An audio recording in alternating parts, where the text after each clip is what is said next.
اگر آپ ہوائی جہاز کے ذریعے سفر کرتے ہیں تو اپنی منزل تک پہنچنا بہتر ہوتا ہے۔ تمام رن وے لمبے نہیں ہوتے اور کچھ مقامات پر ایک محدود علاقے میں واقع ہوتے ہیں، اور انتہائی خطرناک رن وے ہوائی اڈوں کے طور پر استعمال کیے جاتے ہیں اور مشہور بھی ہوتے ہیں۔ اور سفر کا اختتام جس میں پہاڑ ہوں یا تنگ وادیاں اور ان میں موجود رن وے ہوں تو انسان کا دل دہل جاتا ہے کہ کہیں کوئی نہ کوئی حادثہ پیش آ سکتا ہے۔ آج ہم نے آپ کے لیے دنیا کے سب سے خطرناک 5 ہوائی اڈوں کا ذکر کیا ہے، اور حسب معمول اس چینل پر نئے آنے والے دوستوں سے درخواست ہے کہ وہ اس چینل کو سبسکرائب کر دیں اور ساتھ موجود گھنٹی کے نشان کو بھی دبا دیں تاکہ ہم جب بھی کوئی ایسی معلوماتی ویڈیو اپلوڈ کریں تو اس کا نوٹیفیکیشن آپ کو بر وقت مل سکے۔ نمبر 1 پہ آتا ہے جوانکو ای یرسکوین ایئرپورٹ۔ یہ سبا آئس لینڈ میں موجود ہے۔ یہ ایک مختصر ترین تجارتی رن وے ہے جس کی لمبائی تقریباً 400 میٹر ہے۔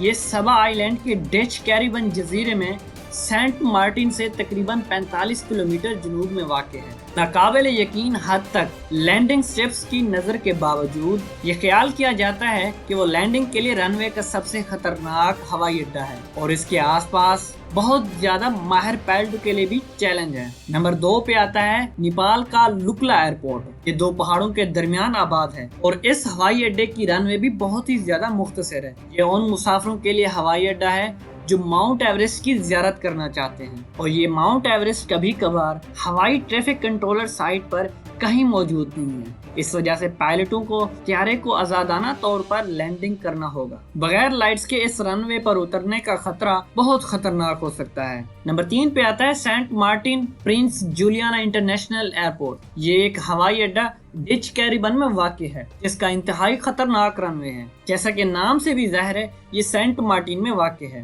یہ ہوائی اڈوں کی اس فہرست میں سب سے زیادہ مقبول ہے جو اس کے رن وے سے پہلے ساحل سمندر پر ہے۔ یہ ساحل سمندر پر جانے والے افراد کے لیے ہوا اور ریت کی رکاوٹ کا ایک زبردست اور تیز دھماکے کی تخلیق کرتا ہے جو دلچسپ نیلے پانی کو آرام اور لطف اٹھانے کی کوشش کر رہے ہیں۔ نمبر 4 پہ آتا ہے گرین لینڈ کا نسوک ایئرپورٹ۔ گرین لینڈ کا مطلب ہے سبزے والی زمین، لیکن اصل میں یہ جگہ برفیلی اور سفید ہے، بالکل اسی طرح انٹارکٹا کی طرح ہے۔ نسوک ایئرپورٹ میں برف اور سردی ہے اور ممکنہ طور پر دنیا کے مشکل سفر کرنے کے لیے یہ مشکل ہے۔ یہاں اترنے کی کوشش کرنا رن وے کے ساتھ دباؤ پڑتا ہے جس سے صرف 1800 میٹر لمبائی کی تیز برف کے ساتھ احاطہ کرتا ہے۔ یہاں بھی تیز طوفانی موسم موجود ہے جو سخت ہنگامہ برپا کر سکتا ہے۔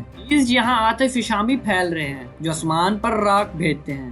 نمبر 5 پہ آتا ہے ہونڈورس ٹونکوٹن ایئرپورٹ۔ اس ہوائی اڈے کے آس پاس کے پہاڑوں کو دیکھنا حیرت انگیز ہے۔ وہ محفوظ لینڈنگ سے نمٹنے میں رکاوٹ ہیں۔ یہ وادی میں پانی کی سطح سے تقریباً 1004 میٹر بلندی پر واقع ہے، اور اس کی پہاڑی علاقے کی وجہ سے پائلٹوں کو ایئرپورٹ کے رن وے تک مؤثر انداز میں بھیجنے کے لیے 45 ڈگری کا فاصلہ طے کرنا پڑتا ہے۔ اس کی وجہ سے مسافروں کی طرف سے اٹھائی جانے والی اونچائی کا فوری قطرہ معدے کو بلند کرتا ہے اور کانوں کو پاپ کر دیتا ہے، اور وہاں پہ موجود مستحکم ہوا لینڈنگ کو اور بھی پیچیدہ بنا دیتی ہے۔ اس کا نتیجہ لینڈنگ سے قبل اپنی آخری تبدیلی میں لاتا ہے۔ آج کے لیے اتنا ہی، ملتے ہیں اگلی ویڈیو میں۔